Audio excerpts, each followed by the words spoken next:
Yeah. Listen, I'm going to tell you guys something.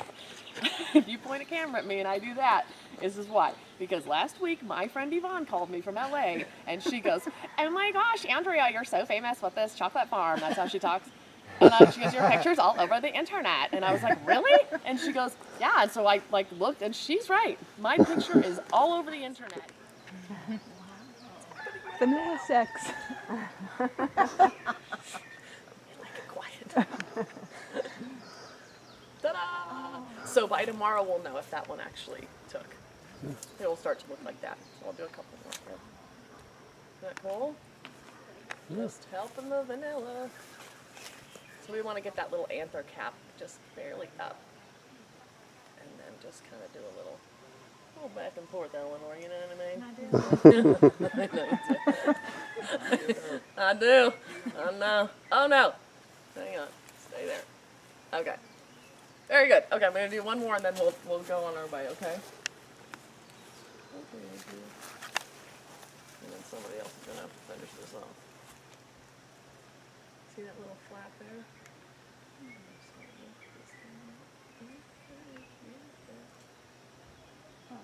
Pollinating vanilla beans. So you guys come out like twice a day then? We'll have Since they're open such a short period? We'll have them all done by probably 11. Yeah, so we started doing some early this morning. These are just kind of the ones we have on the tour. The other ones we have just rows and rows and rows, so it's a little bit easier to kind of go through. Yeah. Go down and check So them out. that's vanilla lovin' right there, guys. Learning is fun. If you look back here, it looks like something maybe trampled through here at night and knocked them down, but no, it was just a windy night. So because papyrus grows along a moving body of water, it kind of trades in its structural integrity. It's quite flimsy. But when one falls down, 3 more pop up because they're on running roots. So, but yeah, they used every single part of this. The top part, the flower part, they would press out and make a perfume out of. The outer part, this green, well, let me just, Yeah, like the nice. Right here. So this flower part, press out and make perfume out of. The outer part of this reed, this green stuff, peels off in these really long strips, and it's quite sturdy. They would weave baskets and sandals out of this stuff. Now the inner part, this white business, that's what the paper's made out of. So it's kind of spongy. So you're gonna make papyrus paper. First thing you want to do is just kind of figure out the dimensions of your paper here. Give it a little cut, and then you start to peel off the green bits. And then what would happen is they would start to peel off big sections of the inside, like big strips of this white part here. And if you were going to make an entire papyrus paper, you'd probably need, a couple hundred of these strips, but for the sake of, time and my example, I'm going to cut 4. You'll get the main idea. You'll get the basic idea. We're not going to cut our hand, right? No, we're not. And here, I'll even pass that around if you want to kind of tell us how it is. So once they get all their strips cut, they would take these and they would soak them in water from the Nile River. And if you soaked them in the water for 2 days, the paper comes out a really light color. If you soak it in the water for 4 or 5 days, the paper actually comes out like a darker pigment, like a dark brown. Once they're done soaking, they'd lay them down on a rock, flat rock.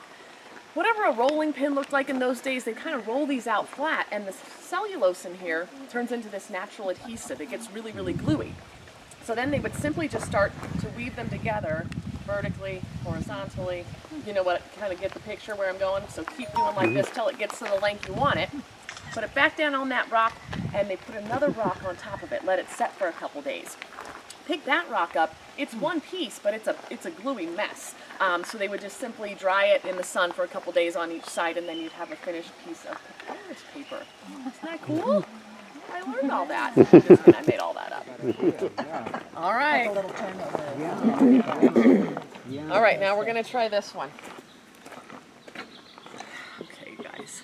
This is called egg fruit. Egg fruit. I know, it doesn't sound great, but egg fruit, also called calistine. Egg fruit, you'll probably see them, they're generally pretty firm when you see them at the farmer's market, so they do ripen up if you leave them out on the counter for a couple 2-3 days. So again, this is the same type of thing, you just kind of want it to feel like a ripe avocado would when it's ready. So egg fruit.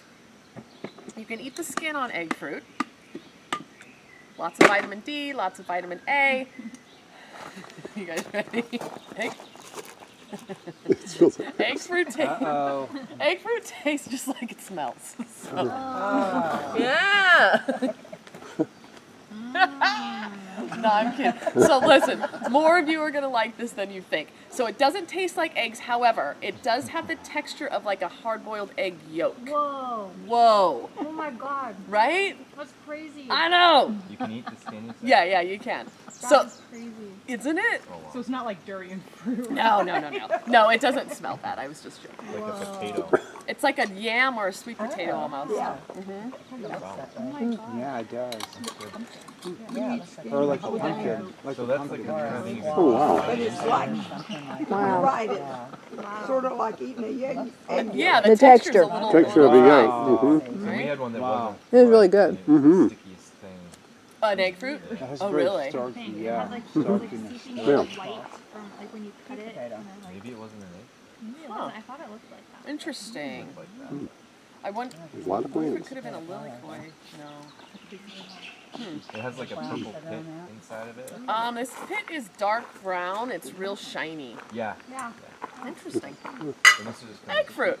Very cool. Oh, chicken Tammy down this. knows. No, we just said you can make like sweet potato pie. That's what they out of do. it. Yeah. So they'll do like a sweet potato pie out of it, or you can cut it up like little brown sugar, put it in the oven. Oh, wow. They're actually great in smoothies, believe it or not. Throw it in that a would make smoothie. sense. They're Yeah, super great. duper good for Grind you. up easy in the smoothie. But yeah, and that's just the raw fruit, just cut up. Didn't have to cook it, anything. So yeah, but it's kind of yam-like or sweet potato-ish kind of. Okay. Well, let's try this one. The chickens follow us down here Yeah. waiting for. Oh They yeah. know. They know. Yeah, they It's gonna follow. be You some didn't notice they're following us all the way down the thing. Oh my Oh yeah. gosh. Chickens are. Yeah. Yeah, the Oh, they roosters know are like, Opportunists. exactly what's happening. Okay, this one right here kind of looks like a Concord grape almost, a tiny little Yeah. grape.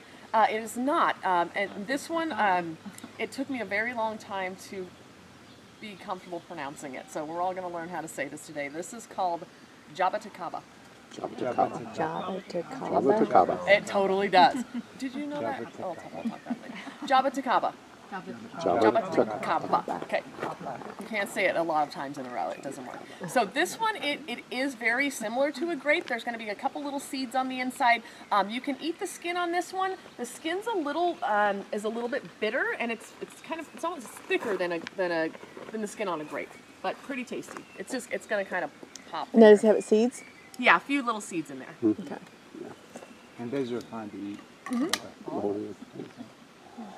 I think when we ate one of these, we peeled the skin off. You did. Do people do that? I A lot of don't work. do it. Yeah, I mean it's kind of a lot of work. Where did you have all this? You went to the farmer's market? No, there's a couple of places in here, I think. They were leaving and they had all this leftover fruit. Oh, and that's they cool. were like, Oh, Here. nice. That's neat. Yeah. I love it when that happens. Yeah. The farmers markets are amazing. So much variety. Against this. Skin is tough. It does have like a almost a plum like quality to the skin. Yeah. Yeah. This lady last week goes, "Oh, you can make wine out of that." Oh yeah. And then this other lady goes, "You can make wine out of anything." Sure. That is true. True. Absolutely true. It's a lot like muscadine or scoponon Yeah, from that's south. what they were saying. Yep. 'Cause I've you never do. had muscadine. I've only heard of it in It does. country Skin on a songs. muscadine is not as thick as this, but it has a little bit of a tang, more sour, tart. and the inside is very, very sweet, and there's a lot of little seeds. Yeah, Our kids just gave up trying to get rid of the seeds. They just swallow them. just go go. for it. Yeah. You know, because it's like wild, grapevines. You just pull them out of the trees. Yeah, the skin does have a different flavor. Yep. It really does. Yeah, it's got a little back. Okay. Let's try this guy. You know what this one is? It's not a kiwi. huge kiwi. It looks like a kiwi, but without the Without fuzzy the business. fuzz. No fuzzy business. This is called chiku. Chiku, C-H-I-K-U, also referred to as cinnamon pear. And cinnamon pear, I think, pretty accurately describes the flavor and the texture. So it's kind of grainy like a pear would be. These guys are indigenous to India.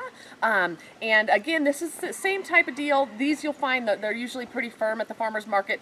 2 days max, they get nice and ripe for you. There's usually about 4 little black seeds in this chiku here.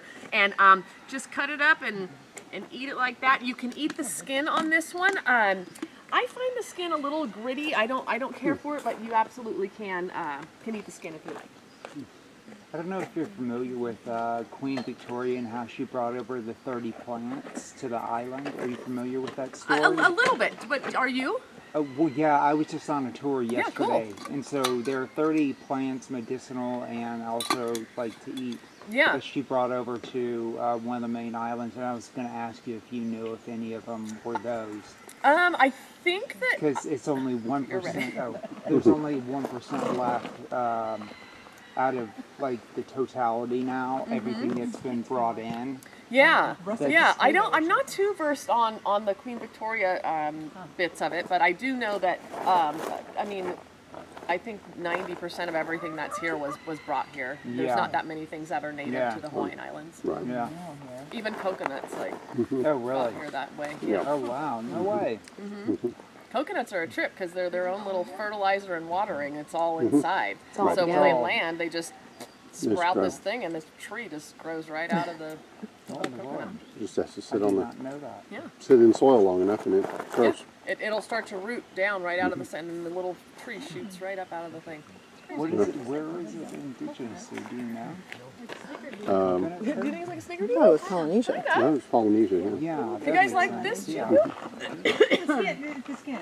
Why are you looking at me? Because you're like, I don't think I like them. I'll eat the skin's kind of. The skin's a little It's like a russet potato. gritty. Yeah, it's yeah. like I don't eating like potato the skin. I take It's the like skin out. raw potato skin. Okay. Yeah, yeah, it's okay. I have one more for us.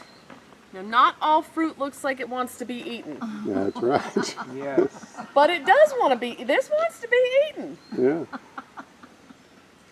I'm videoing you. You're videoing me. Why didn't you say so, Eleanor? Grr. Fine. Okay. This is called soursop. Soursop. S-O-U-R-S-O-P. Also indigenous to Central South America, where they are referred to as guanabana. So soursop or guanabana. This one is actually a superfood. It's really, really good for you. It's also an anti-inflammatory.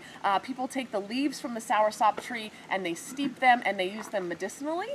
So soursop you'll see a lot in smoothies here, fresh squeezed juices, things like that. But you can also eat it just like the raw fruit. So this is a perfectly ripe soursop. So it's got a little bit of give, but still has that nice green color to it. So I will pass this one around. Soursop has the texture of like a really, really ripe pineapple. Okay, so it's a little bit fibrous. And this one we don't want to eat the spiky peel. Don't eat the peel. Don't eat the seeds. So don't eat the peel. Do not eat the seeds, or you'll die. No, you won't die. Also, soursop. To me, it tastes like if a pineapple and a coconut had a baby. I feel like it would taste like Together? soursop. It's kind of pina colada. Pina coladas out of it. Yeah, it looks like a Yeah. pina colada ready to happen. Man, it's getting me ready for the It's like afternoon. a stink There bug. we What? go. Oh wow. Oh, glowing endorsement from Shay over there. Understand the I sour like part. it. It's weird. You ever swished a stink bug in someone? That's what this tastes like. It does? I think it tastes like pina coladas. Yeah. I disagree. I like it. I disagree. Like I said, it's fibrous. All right. What kind of fibrous? We'll agree to disagree. Yeah. Whoa. Yeah, I couldn't finish mine. Stink bug. Which the chicken said thank you. Oh, yes, yes, he does. I'm sure he does. The flavor's nice. The texture's weird. My mouth is so confused.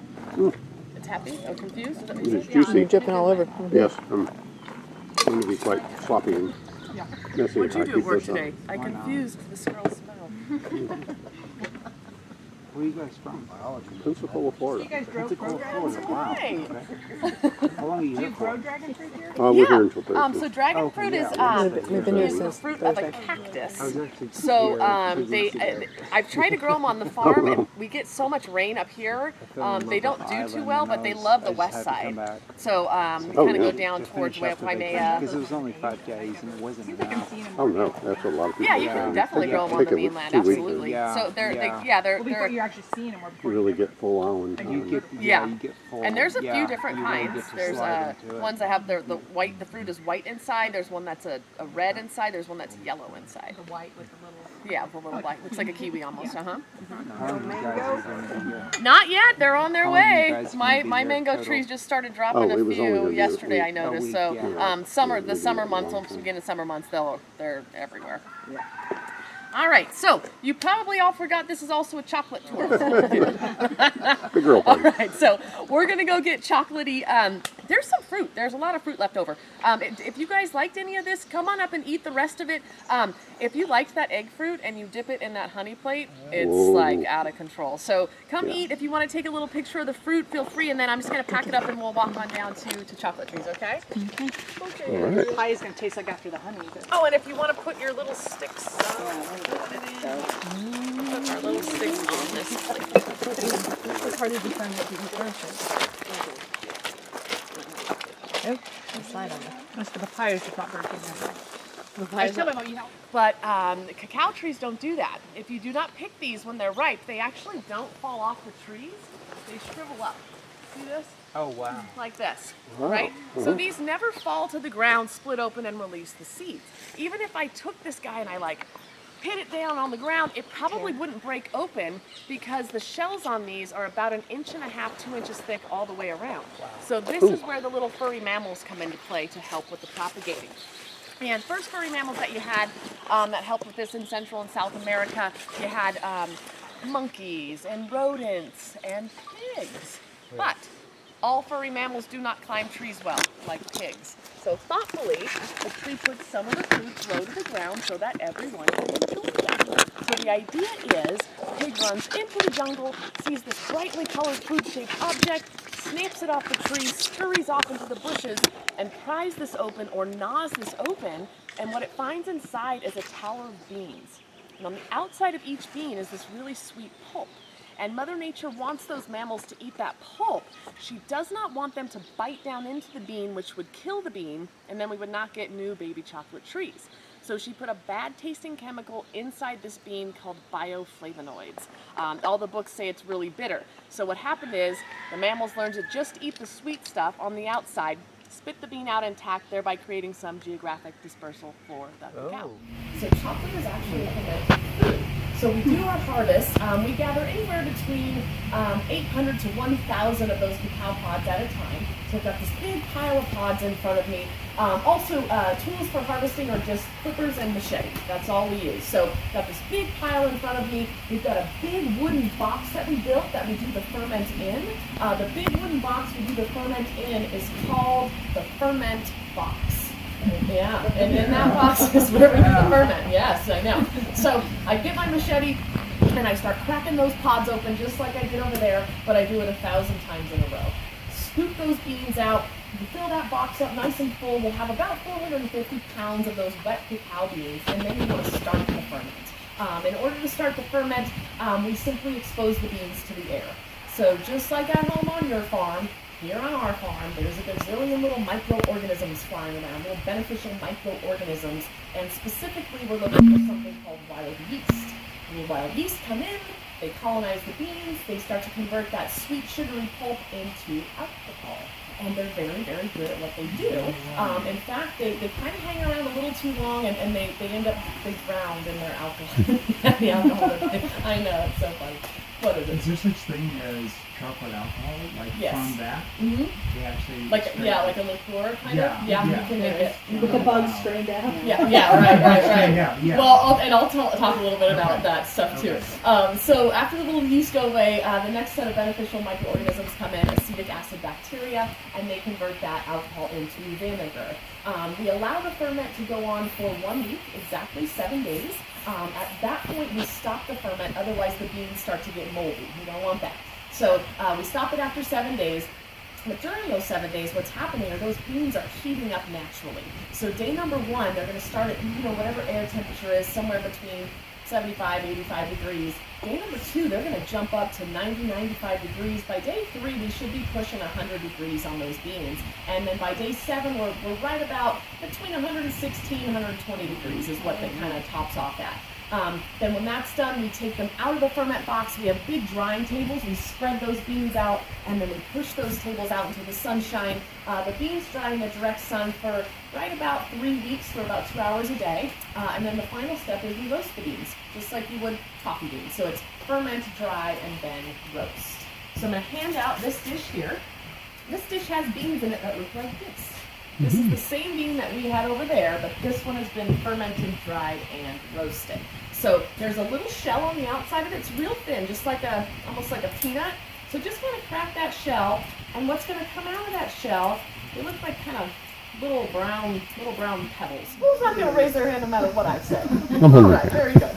The answer, well, I guess the question is, can you call it chocolate on a label? Is kind of what I meant to ask. And the answer to that is it depends on what's in it. So white chocolate should have these 3 ingredients: cocoa butter, milk powder, and sugar. That's how you make white chocolate.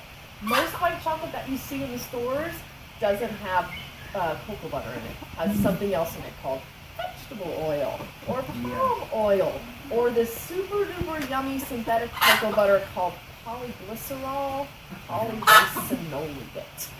So if it doesn't have cocoa butter in it, you can't call it chocolate on the label. It was a law that was passed in 2004.